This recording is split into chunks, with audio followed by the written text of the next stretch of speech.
তাহলে ভারতে নিষ্কৃতি মৃত্যু বৈধ করেছে, ইচ্ছা মৃত্যু নয়। ইচ্ছা মৃত্যুর ব্যাপারটা কিন্তু সম্পূর্ণ আলাদা।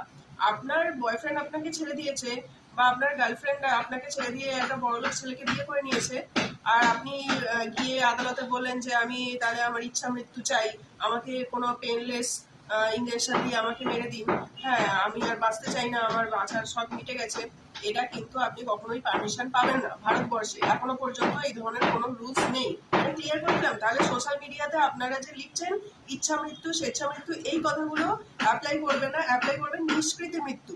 নিষ্কৃতি মৃত্যু মানে সেই মানুষটার আর মানে বেঁচে ভালোভাবে স্বাভাবিক জীবনে ফিরে যাওয়ার মতন কোনো সম্ভাবনা নেই, মানে প্রায় নেই বললেই চলে। ডাক্তারও এই কথাটা বলে দিয়েছেন এবং তাকে লাইফ সাপোর্টের মধ্যে বাঁচিয়ে রাখা হয়েছে, যেখানে লাইফ সাপোর্ট খুলে দিলেই তিনি মারা যাবেন। এরকম ক্ষেত্রে কোর্ট এটা বিচার বিবেচনা করে রায় দিতে পারে।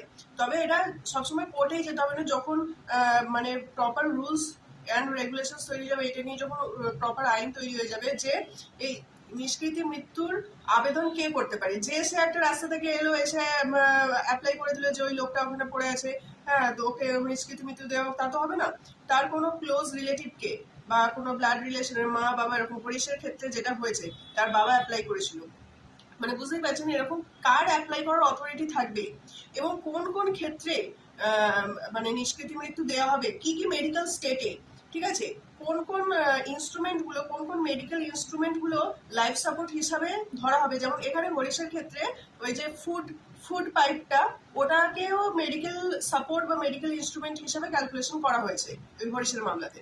তো এইভাবে কোন কোন জিনিসগুলোকে ধরা হবে যে এটা মেডিকেল সাপোর্ট হিসাবে এটাকে খুলে নেওয়া যেতে পারে, হ্যাঁ সেই জিনিসগুলো কিন্তু প্রপারলি মেনশন করে একটা রুলস তৈরি করতে হবে, মানে প্রপার ল যেটাকে বলে সেটা তৈরি করা হবে। এবং সেটা যখনই তৈরি হবে তখনই নিশ্চয়ই একটা মেডিকেল বোর্ড বা একটা মেডিকেল অথরিটি বা যে কোনো গভর্নমেন্ট অথরিটি একটা হবে যাদের এই পারমিশন গ্রান্ট করার মানে ক্যাপাবিলিটি বা অথরিটিটা থাকবে।